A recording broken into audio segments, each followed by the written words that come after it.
कल तक जो एनएसयूआई सड़कों पर थी, आज उसी की देखरेख में एबीवीपी सड़कों पर आ गई है। चेहरे अलग हैं, संगठन अलग है, लेकिन मांग एक ही है कि राजस्थान में छात्र संघ चुनाव आखिर कब होगा। अजमेर से लेकर जोधपुर, बाड़मेर और बालोतरा तक एबीवीपी कार्यकर्ताओं के प्रदर्शन की तस्वीरें सामने आई है। कहीं नारेबाजी है, कहीं पुलिस से धक्का मुक्की है, तो कहीं प्रदर्शनकारियों को पुलिस पकड़कर ले जाती हुई दिखाई दे रही है। लेकिन इन तस्वीरों के बीच एक सवाल सबसे बड़ा है कि क्या राजस्थान में छात्रों को अपनी मांग रखने के लिए भी सड़क पर उतरने की जरूरत पड़ेगी? और अगर छात्र शांतिपूर्ण तरीके से प्रदर्शन कर रहे थे तो पुलिस की इतनी सख्ती क्यों? अब यहाँ एक बात साफ कर दें कि कानून व्यवस्था बनाए रखना पुलिस की जिम्मेदारी है। अगर किसी प्रदर्शन में कानून का उल्लंघन होता है तो पुलिस कार्रवाई कर सकती है, लेकिन सवाल उस कार्रवाई की सीमा का है। क्योंकि जब युवा छात्र सड़कों पर हो तो सरकार के लिए सिर्फ भीड़ को हटाना काफी नहीं होता, उसे ये भी बताना होता है कि आखिर उनकी मांग सुनी क्यों नहीं जा रही। और यही पूरा विवाद छात्र संघ चुनाव को लेकर है। राजस्थान में छात्र राजनीति कोई छोटी मोटी चीज नहीं है। राजस्थान के कई बड़े बड़े राजनीतिक चेहरे छात्र राजनीति से निकल कर आए हैं, क्योंकि कॉलेज सिर्फ पढ़ाई की जगह नहीं होती। यहाँ से पहली बार युवाओं को संगठन मिलता है, पहली बार चुनाव लड़ने का अनुभव मिलता है, पहली बार भाषण देना आता है और पहली बार राजनीति की जमीन समझ में आती है। यानी छात्र संघ चुनाव सिर्फ एक कैंपस चुनाव नहीं होता, ये राजस्थान की भविष्य की राजनीति की नर्सरी भी है। इसलिए एनएसयूआई हो या एबीवीपी, दोनों के लिए छात्र संघ चुनाव सिर्फ एक चुनाव नहीं है, ये संगठन की ताकत दिखाने का मौका है। अब कुछ समय पहले एनएसयूआई भी इसी मुद्दे को लेकर सड़कों पर थी और अब एबीवीपी भी उसी मांग को लेकर प्रदर्शन कर रही है। यानी सत्ता कोई भी हो, छात्र संगठनों की मांग वही है। और यहीं से असली राजनीतिक सवाल पैदा होता है कि जब कोई संगठन विपक्ष में होता है तो उसका प्रदर्शन लोकतांत्रिक अधिकार बताया जाता है, लेकिन जब वही संगठन सत्ता के सामने खड़ा हो तो क्या वही प्रदर्शन अचानक कानून व्यवस्था की समस्या बन जाता है? ये सवाल सिर्फ बीजेपी से नहीं है, ये सवाल हर सरकार से है, क्योंकि राजनीति में सत्ता बदलती रहती है। आज कोई संगठन सत्ता के खिलाफ प्रदर्शन कर रहा है, कल वही संगठन सत्ता के साथ हो सकता है। और आज जो सरकार प्रदर्शन देख रही है, कल वही पार्टी विपक्ष में बैठकर प्रदर्शन कर सकती है। इसलिए लोकतंत्र का पैमाना ये नहीं होना चाहिए कि प्रदर्शन करने वाला हमारा है या उनका। पैमाना ये होना चाहिए कि प्रदर्शन शांतिपूर्ण है या हिंसक, मांग जायज है या नहीं, और पुलिस की कार्रवाई जरूरत के मुताबिक है या जरूरत से ज्यादा। अब वापस आते हैं राजस्थान पर।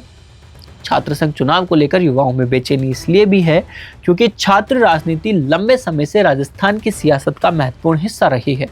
अगर चुनाव नहीं होंगे तो सबसे ज्यादा असर किस पर पड़ेगा? उन युवाओं पर जो पहली बार राजनीति में अपनी पहचान बनाना चाहते हैं, उन छात्रों पर जो किसी संगठन के जरिए अपनी आवाज उठाना चाहते हैं, और उन राजनीतिक दलों पर जिनके लिए कॉलेज आने वाली राजनीति के नए चेहरे तैयार करते हैं। क्योंकि आज का छात्र नेता कल का पार्षद हो सकता है, कल का विधायक हो सकता है, और आने वाले समय में राज्य की राजनीति का बड़ा चेहरा भी बन सकता है। यही वजह है कि छात्र संघ चुनाव की बहाली की मांग को सिर्फ कैंपस की राजनीति समझना शायद सही नहीं होगा। यह आने वाली पीढ़ी की राजनीतिक भागीदारी का सवाल भी है, लेकिन यहाँ सरकार के सामने भी सवाल है। अगर चुनाव नहीं कराने का कोई प्रशासनिक या कानूनी कारण है तो सरकार को उसे साफ साफ बताना चाहिए। अगर चुनाव कराने की प्रक्रिया में कोई अड़चन है तो उसकी समय सीमा क्या है, और अगर चुनाव कराने की योजना ही नहीं है तो उसका कारण क्या है?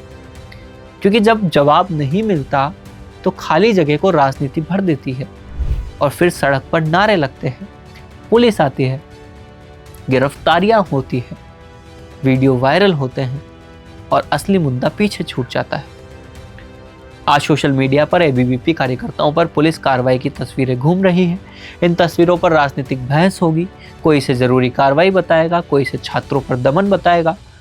लेकिन इस पूरी बहस के बीच एक सवाल बिल्कुल सीधा है कि क्या राजस्थान के युवाओं को अपने छात्र संघ चुनाव के बारे में स्पष्ट जवाब मिलेगा? क्योंकि छात्र सिर्फ वोट बैंक नहीं है, उनकी राजनीति को सिर्फ चुनाव के समय याद करना आसान है, लेकिन लोकतंत्र में उनकी आवाज़ को चुनाव के बाद भी जगह देनी पड़ती है। और सरकार चाहे बीजेपी की हो या कांग्रेस की, ये नियम दोनों पर बराबर लागू होना चाहिए। क्योंकि आज अगर एबीवीपी सड़क पर है तो कल एनएसयूआई होगी और कल कोई तीसरा छात्र संगठन भी हो सकता है। चेहरे बदलेंगे, झंडे बदलेंगे, सरकारें बदलेंगी, लेकिन सवाल वही रहेगा कि राजस्थान के कॉलेजों में छात्र संघ चुनाव आखिर कब होंगे।